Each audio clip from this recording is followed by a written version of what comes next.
The Vietnam War, or as it is known locally in the Southeast Asian country, the American War, was one of the darkest, bloodiest, and most controversial armed conflicts in the 20th century. Despite the conflict officially being between North Vietnam and South Vietnam, the U.S. became heavily involved with ground troops working alongside the South Vietnamese, coordinating and carrying out attacks, while deploying their superior air power, giving them an overwhelming advantage. In response, the North Vietnamese Army, or NVA, resorted to guerrilla warfare tactics, including ambush attacks and the use of psychological warfare to confuse and deter U.S. forces as the war raged on. In addition, the use of the NVA's evasive maneuvers drove a huge thorn into the U.S. military's foot. One such maneuver being the construction of incredibly intricate networks of underground tunnels that could stretch for miles. So dangerous and unpredictable were these tunnels, which housed many important assets such as intelligence the U.S. desperately sought, that specialized soldiers were outfitted and tasked with crawling into their dark depths, alone and with minimal equipment to defend themselves with. One such tunnel network found itself at the center of huge military search and destroy operations during the war. These were the Cu Chi tunnels of Vietnam, a true horror in history.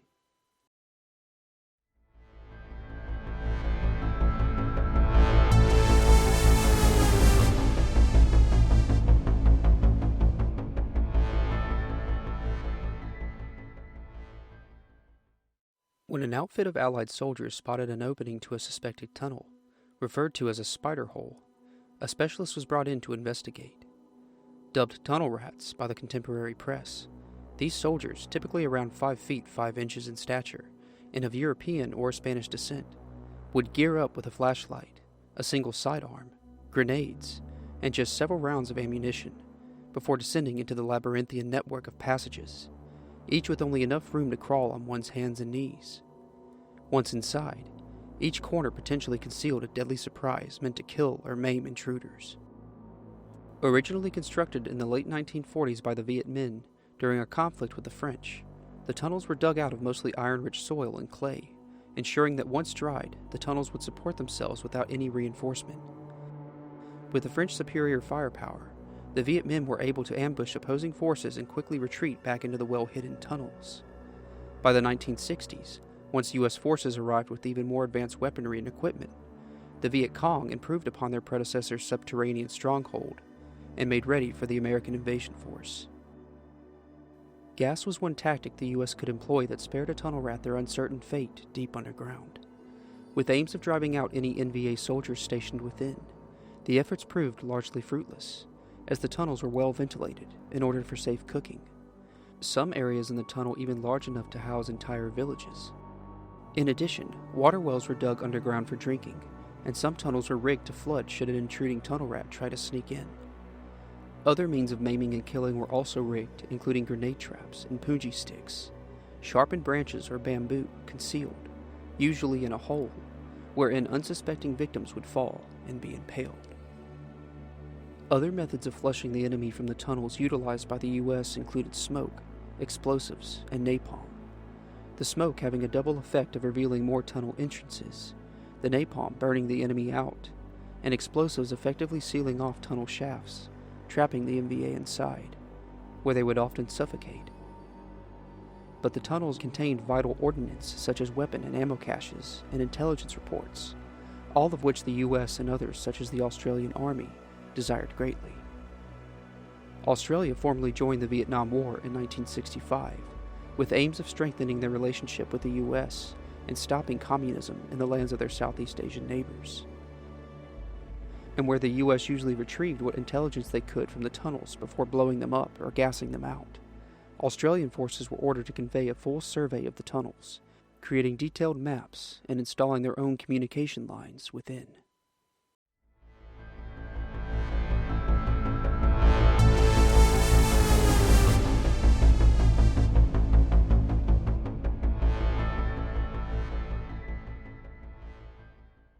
Finding oneself in a firefight within the tunnels wasn't unheard of, as more Allied forces descended below the surface to engage with their elusive enemy. And in January 1966, when Operation Crimp was greenlit after the discovery of the extensive complex of tunnels at Cu Chi, all hands were on deck as the U.S. and Australian forces worked closely together in shutting down the NVA's hidden operation. 3 days into Operation Crimp, a squad of tunnel rats came into contact with 30 Viet Cong soldiers nearly a mile into one of the tunnel systems. A gun battle ensued, with some of the enemy escaping, others engaging with return fire. The Allied squad donned gas masks and deployed tear gas before making a panicked retreat back to the surface, having to fight the entire way. Gas masks would often be disregarded by the tunnel rats unless absolutely necessary, as they made a claustrophobic situation even more claustrophobic. But in dire straits, they could be life-saving. In one tragic instance, a soldier became stuck, wedged in between a trap door in one of the tunnels during a gas attack. His squadmates tried desperately to free him, though were unable to despite their efforts. In a panic while trying to free himself, the soldier removed his mask and suffocated in the dark. Gunfights, booby traps, and suffocation weren't the only hazards in the tunnels. They were also prime locations for poisonous spiders, centipedes, and snakes, which would often be purposefully placed by the Viet Cong as live traps for invaders. And some tunnel rats would fall victim to one of their own army's most insidious weapons, Agent Orange, a chemical herbicide used by the US military to strip the jungle of its canopy in order to reveal NVA positions below. The highly controversial chemical would typically settle into the earth, where it could seep down into the tunnels, tunnel rats and Viet Cong alike coming into contact with it, where all sorts of health problems, such as leukemia and other cancers and birth defects, could stem from exposure. Following the multitude of vicious underground engagements, and with casualties mounting on both sides, the Australian forces shifted tactics, and they too began to simply destroy tunnel entrances, rather than lose more men who would find themselves fighting to survive hundreds of feet below ground. And after just 6 days into Operation Crimp, the Allied forces called the campaign off. The Australians alone were able to map 10 miles of tunnels and secure over 100,000 pages of classified documents. But it was at a steep cost, with multiple Australian and US forces dead and dozens injured, the majority of which due to booby traps within the tunnels. Enemy forces were reported to have suffered over 200 killed, 92 captured, and over 500 detained as prisoners of war.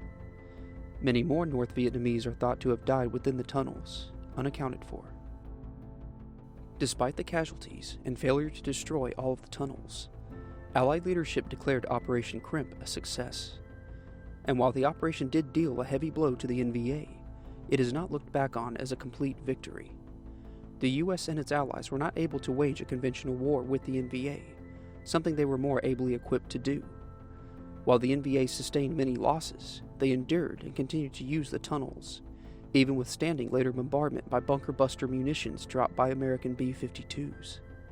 The Cu Chi tunnels would later go on to play a critical role in troop movement at the Tet Offensive in 1968, a major loss for the US and South Vietnamese militaries. Today, the Cu Chi tunnels have been preserved and restored, and now function as a tourism destination, allowing visitors to move through the many pathways, dug larger for easier passage, and explore renovated chambers where the North Vietnamese troops operated from. Other attractions of the area include souvenir shops and a shooting range. At present, we can only try to imagine the experience of war in dark, dangerous underground labyrinths. An experience that tunnel rats described was hardest when having to mentally prepare oneself to crawl down inside. An experience that was only felt once before, at the Cu Chi tunnels of Vietnam. A true horror in history. If you enjoyed this video, please be sure to like, share, and subscribe, and hit the notification bell for more videos like this one, especially if you are new to the channel. Thanks for watching Horrors in History.